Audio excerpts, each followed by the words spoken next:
I don't think Deng had a policy that some should get rich first. I think he was aware that in a country so large, with more than 1 billion people, it was impossible for everybody to get rich at the same time. He knew that expectations would be very high, that some people would think they can get ready right away, and that they would be disappointed if they did not get rich quickly.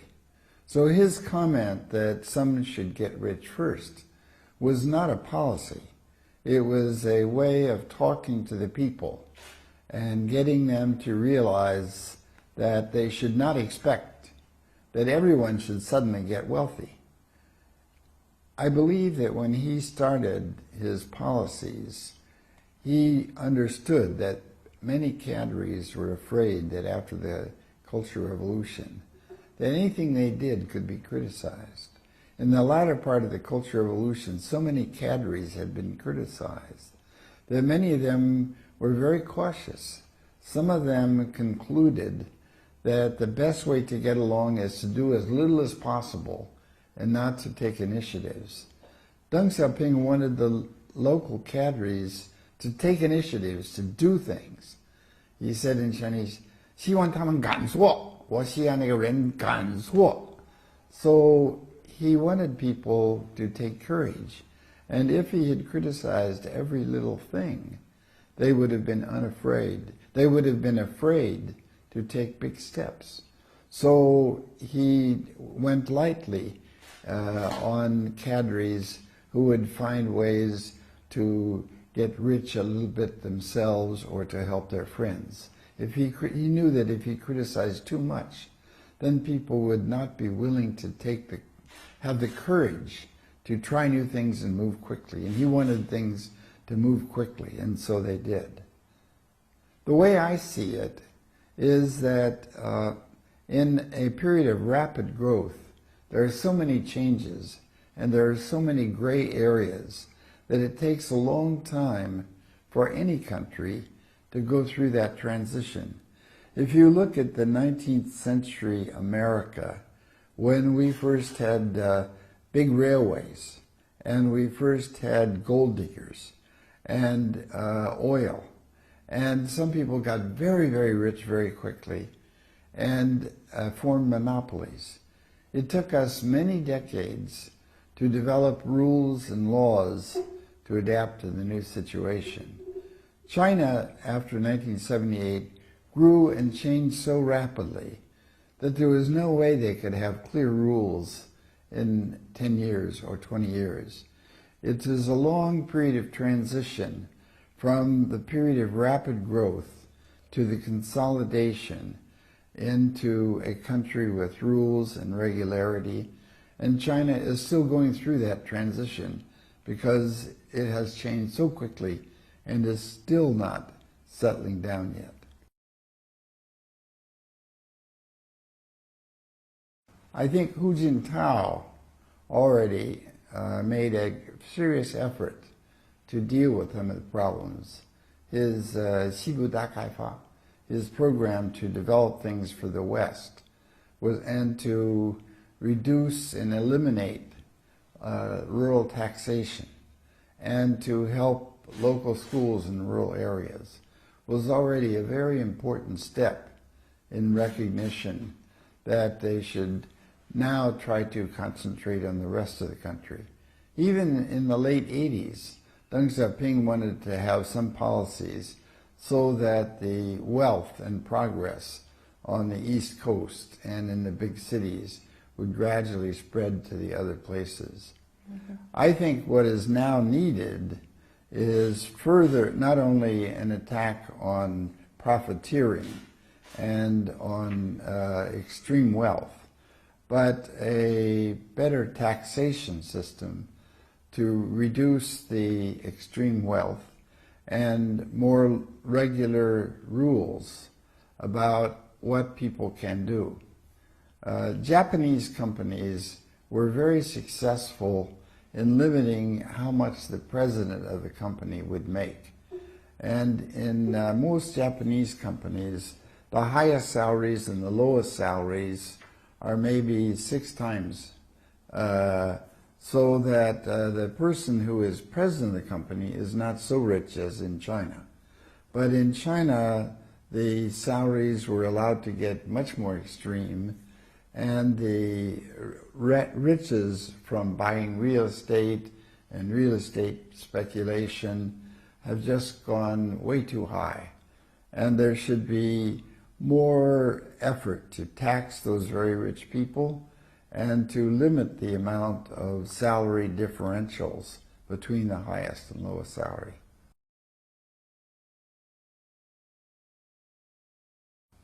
Deng Xiaoping was never against democracy. The term 民主, democracy, always had good meanings. And at the time of Democracy Wall in December 1978, Deng Xiaoping told a visiting Japanese, why shouldn't the people be allowed to express their opinion? They have opinions, why shouldn't they express them? And so for several weeks, he allowed people to continue to post things on the wall. But Deng Xiaoping felt a responsibility for keeping order in the country. Ever since the Opium War, China had such disorder and confusion that it was not possible to have growth. He felt that in order for China to grow, you had to have stability. And so after the democracy wall had gone on a few weeks, he felt it necessary to stop that and to have it moved to another place some distance away, and the big wall at Xidan was closed down. However, in August 1980, he gave a speech on political reform, and in 1986, he allowed Zhao Ziyang to conduct many discussions on political reform. He was not against political reform. In fact, I believe his so-called 4 principles, 4个基本原则, that he announced at the end of March 1979, were an effort to say, as long as you appreciate Mao Zedong, as long as we have respect for the party and for the communist leadership and for the dictatorship of the proletariat, we can have many discussions. So it was to put a bottom line, a 底线, and some things you could not discuss. But as long as you had that bottom line, then you can have a lot of discussion. So I think Deng Xiaoping was never opposed to democracy in the end. He wanted more, and particularly to beginning with more democracy in the party. I think he shared the view that some of the errors from the Great Leap Forward and the Cultural Revolution were made because there was not enough inter-party democracy, because not enough people expressed their opinion that the policies were wrong. And he felt that that was not a good system. He wanted to find ways of promoting more discussion, but also of preventing things from getting out of hand.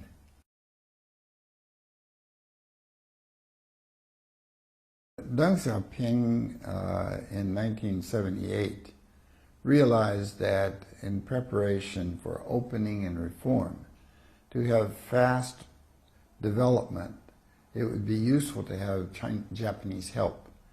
Japanese had so much technology, so that in 1978, he already made a new treaty with Japan. Even though Japan and China normalized relations in 1972, they had many issues which they had not yet settled, and it made it difficult for Japanese investment and Japanese technology to come into China. So he decided in 1978 to sign a new treaty, the Treaty of Peace and Friendship. And that allowed the Japanese and Chinese to work more closely together. And when he went to Japan in October 1978, he wanted to lay the conditions for bringing new technology into China. He visited a steel factory, perhaps the most modern steel factory in the world, at a place called Kimitsu. And that was the model for Baoshan, the first modern steel plant. And the Japanese transferred new technology. He also visited a man named Matsushita, Sung Xia in Chinese, and who at the time was the leading television maker around the world in modern electronic technology, so new electronic technology. He also visited Japanese Nissan factory, Ririchan, and that was a modern factory that already had robots. So he wanted that technology to come into China, and he also realized that for all that process to go smoothly, he had to improve the feelings between Chinese and Japanese. So he visited the emperor and had a good talk with the emperor, who acknowledged that Japan had done bad things in World War II. And therefore, the Japanese were prepared to give very much technology help to China. And in 1980, when there was a public opinion poll in Japan about attitudes toward China, 78% of the Japanese people had positive feelings toward China. So that was a very good, successful base. And under those circumstances, Deng Xiaoping felt both inside China, 不要争论, don't argue about things, and get down to work and accomplish something. And he felt in China and Japan it should be the same way. 不要争论. So about those small islands, the islands themselves were not so important. What was important was the broad relationship between Japan and China, and the building of a good relationship so that technology and investment and finance from Japan could come to China. And he made that possible. And I think that helped Chinese modernization.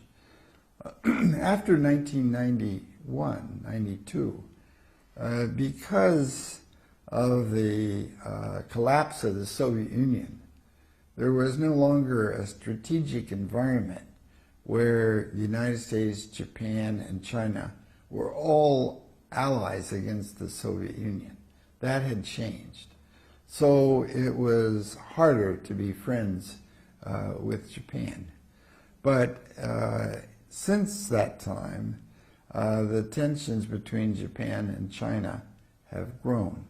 I personally believe, as one who goes to Japan all the time, I consider myself a friend of China. I consider myself a friend of Japan. I first went to Japan in 1958. I've been going every year for over 50 years and stay there a long time. I think the Chinese press does not report accurately the situation in Japan. The people actually have very much rejected World War II. They have rejected militarism. And Japan still has many good qualities. It has high quality production. It has long life. The longevity of the Japanese people is the highest in the world. It has very good educational program. It has very low inequality. It has some of the best energy policies and saving of pollution, control of pollution in the world. And in my view, it is still in China's interest to have better relations with Japan and to have in the media more information about the actual current situation in the Japanese public. I do not look at all of Chinese television, but from what I understand, there are many movies of World War II and not many that show the ordinary life of the Japanese people and the ordinary attitudes of the Japanese people. So I think in China there is not a good understanding of the current situation in Japan.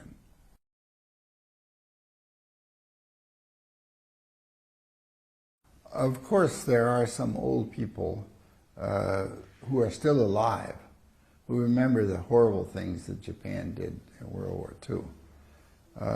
I think that there is not a mood in China to have a good, positive understanding of Japan.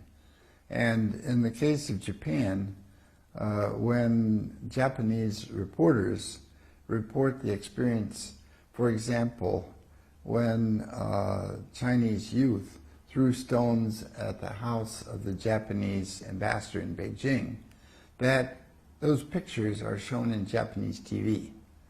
And when the Chinese youth threw stones at stores in Japanese products in China, that is shown on Japanese TV. And when your ships and your airplanes go near Diaoyudao, that is shown on Japanese TV. So that has given the Japanese a very bad impression of China.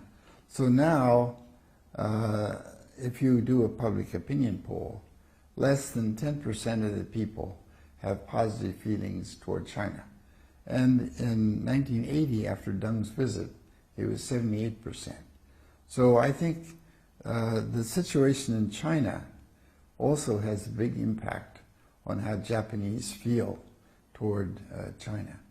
I think if the Japanese press was reporting more favorable attitudes about the daily life of the Japanese and the daily attitudes, I think that the situation could improve. I think in Japan, they also need to do a better job of informing their people about the horrors of World War II.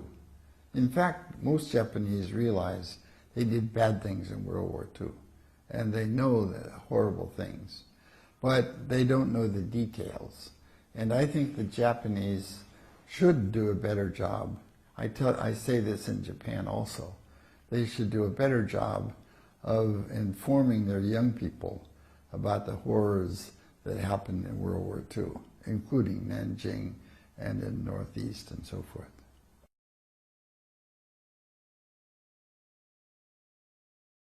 He would go back to his policy of putting the Diaoyudao on the shelf and try to have better relations.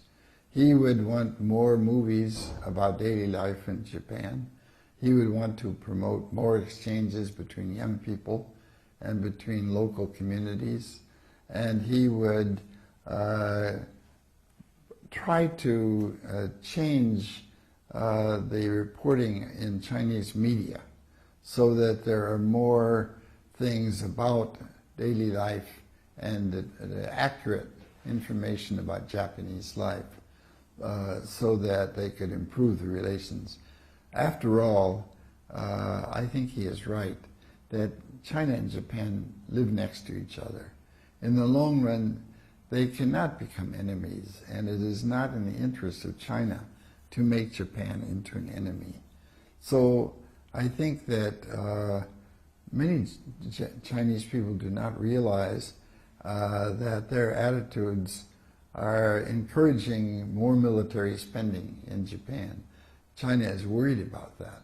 But if they continue their sending airplanes and ships to the Diaoyudao, and they continue in their own TV to show so many movies about World War II and so few about current life, then I think the Japanese will become more military. Their military expenses will grow. I think more Japanese have shown that they are ready to have high-level discussions. And I think more high-level meetings by leaders could improve. It was very important, and trust does not build easily, quickly.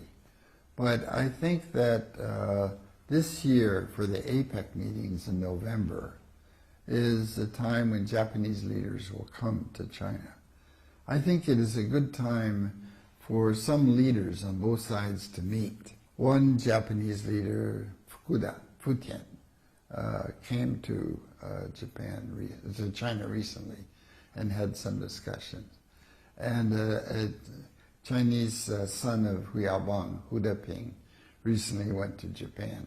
I think those are very good beginnings. Li Xiaolin also went to Japan recently. So I think those are hopeful signs. I think those meetings should continue and grow.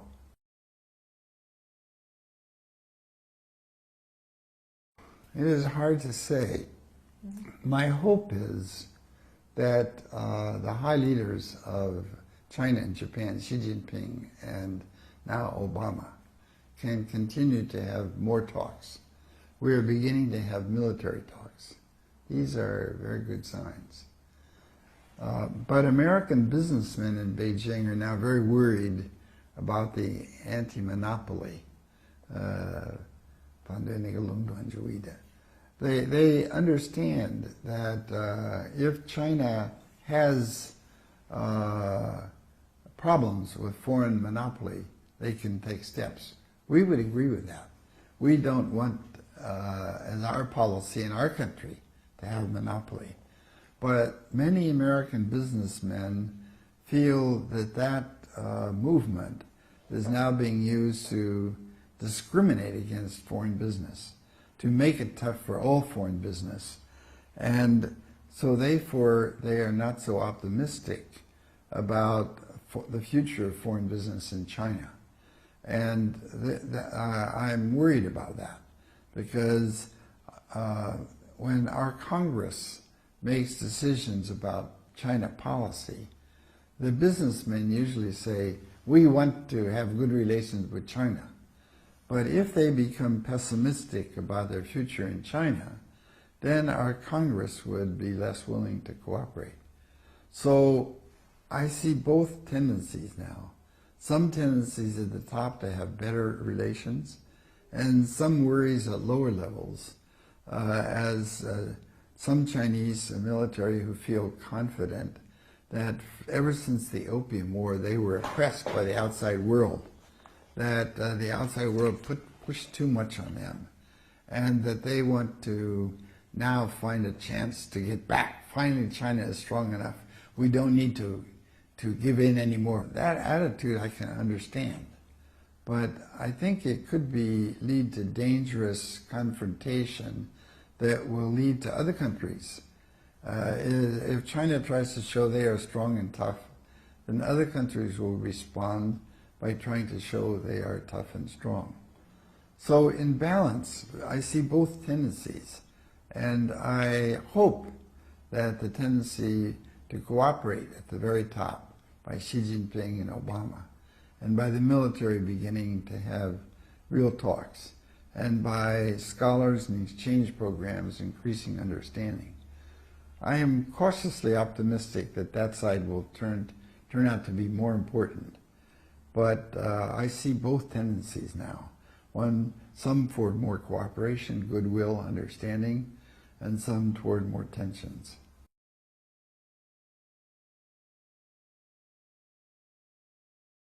I think that in the next year, I don't expect major changes. My hope is that this year, in November, we can have a gradual understanding between some high-level leaders on both sides. I think within 5 years, the chances are the relationship will get better. So my hope is that in over 5 to 10 years, the relationship will again begin to improve and get back to the 1980s. So that is my hope. And I think both sides need to do work. I think the Japanese side needs to train their younger people to understand how bad Japan military was in China, why so many Chinese are upset. And I think the Chinese need to have a more accurate understanding of the daily life in China, in Japan.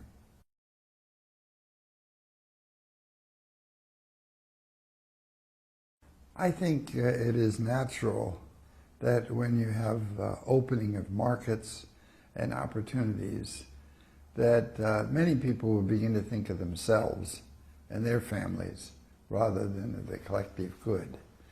And I think that is very hard to capture. I think in the United States we have similar problems. After World War II, when we fought the Nazis and we fought Japan, we had many Americans who thought of the overall good and not just their personal good and the good of their party or their family.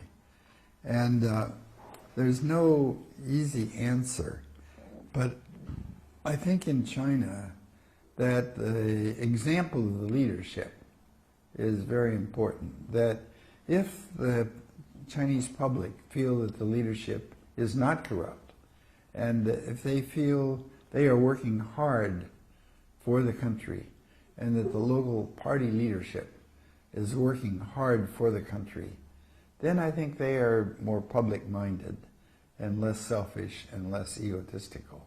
So I think it's important for the Chinese leaders to show to their people that they set that proper example.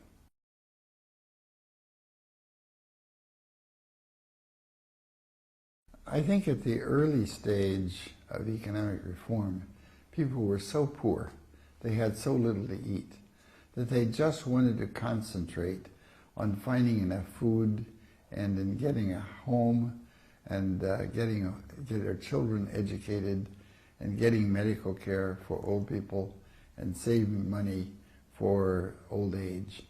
But once they begin to do that, then they say, what is the purpose of life? What are we doing? And many Chinese now are at that stage. They already have the basic necessities for a comfortable life. And they say, what is the purpose of life? Why are we together? And they are looking for something bigger. And we have the same thing in Western countries too. Some people who are so busy with their personal things that they don't think about the bigger picture. And faith in big religions in the United States is not as strong as it was 60 years ago. But some of it is coming back. Some of it is coming back in a very unsophisticated way. But I think people are searching for some higher meaning. And I see that in China as well as in other countries.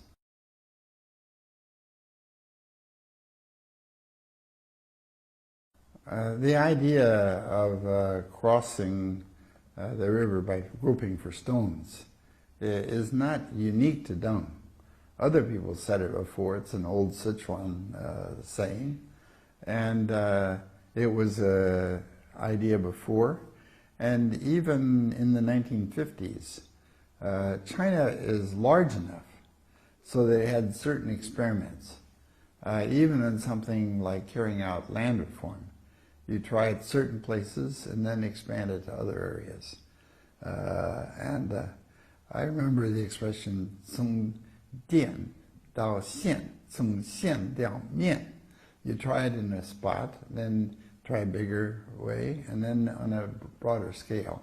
So I think that in a country as large as China, that idea of experimentation in a small place is not unique to Deng. What I think happened in his period after 1978 was that he led that policy in new directions of opening and reform. And I think that's still happening now.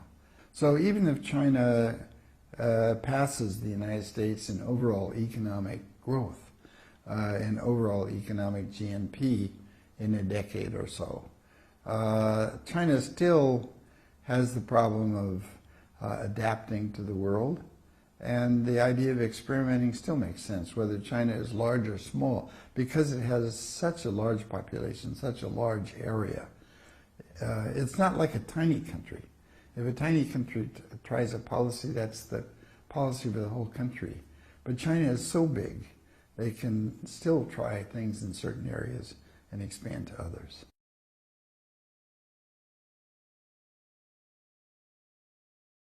States? First of all, I think the world understanding of the burst of the bubble problem in Japan does not give the whole picture.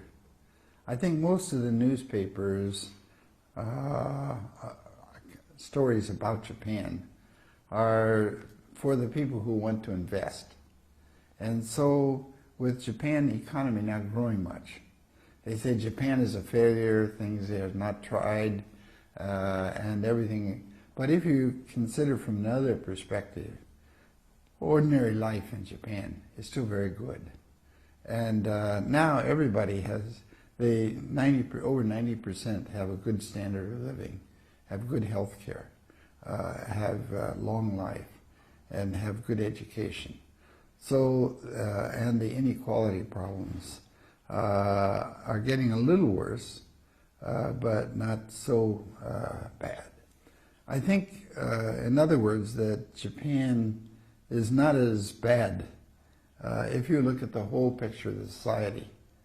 And that once China gets to a high standard of living, and growth will decline, that even though growth may, in say 10 years, maybe down to 3% or 5% a year, that's not a bad thing. And under the circumstances, then China needs to concentrate on different areas, helping the poor areas, helping raise the standard, getting better health.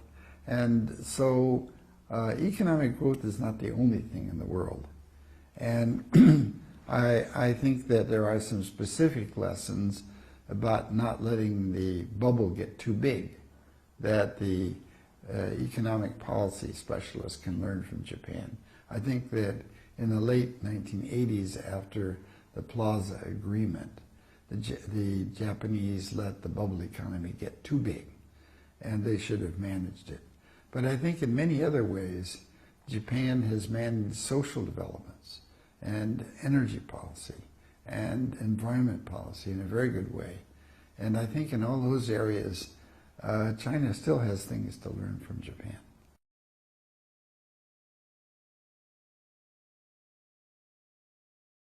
It's very difficult to have a policy that works everywhere when you have a private economy, because the private economy is hard for government to control in a precise way.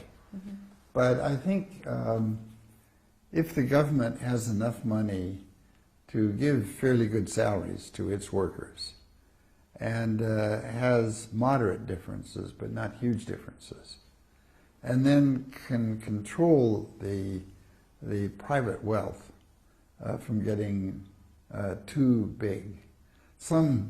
My Chinese taught me a new word in Chinese this this week, tu hao, that many billionaires are not so sophisticated.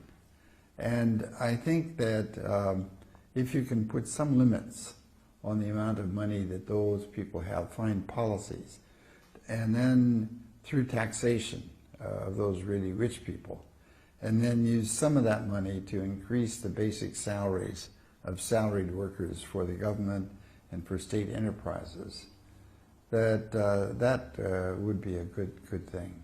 I think in the 1950s, a lot of very smart Japanese specialists realized that many workers were opposed to new technology. They were afraid that if you brought in new technology, they would lose their jobs. So the leaders of the businesses made a deal. They would be open and give information, and they would give a large percentage of the profits to the workers and not just to the capitalists. And those basic agreements that were worked out in the 1950s, I think, did a great deal to make Japanese society fairly stable today.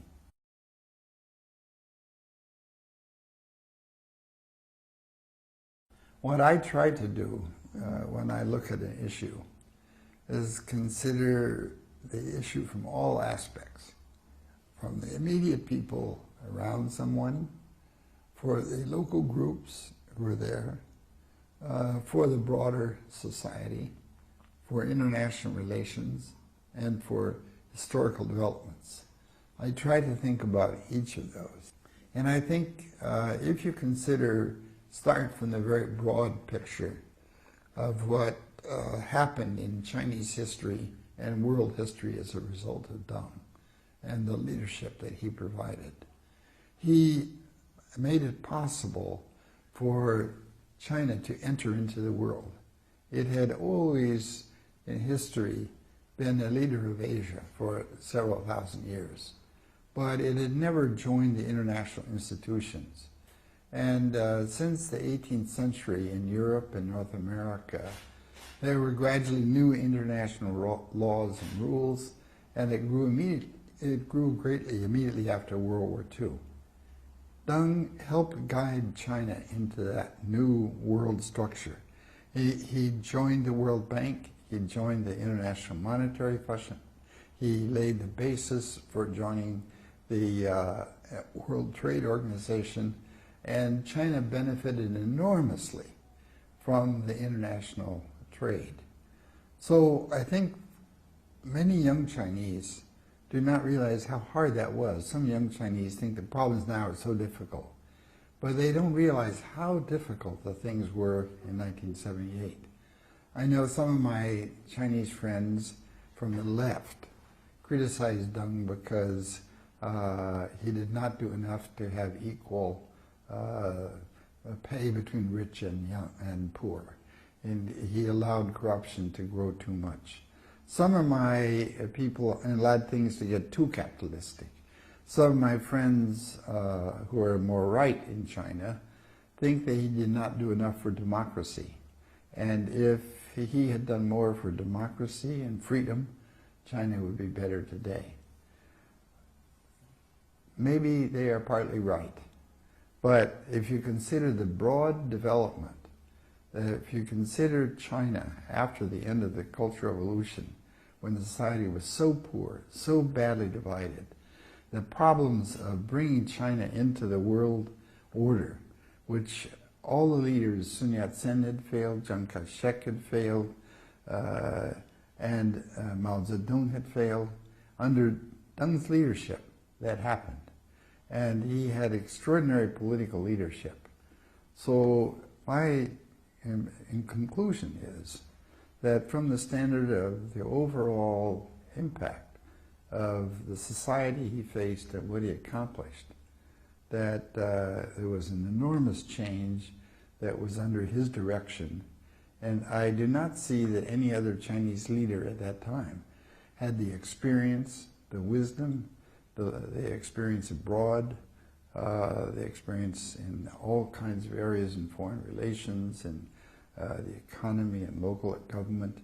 No one else had that combination of experience and leadership who could have guided China at that critical period. I think Chinese people were very lucky that such a strong leader took place at that time. Maybe he could have done more to make China more equal. Maybe he could have done more to make China free. Those are very hard judgments, and history does not allow hypotheses. It's either happened, and so we see what happened. And I think it is remarkable what happened under his leadership.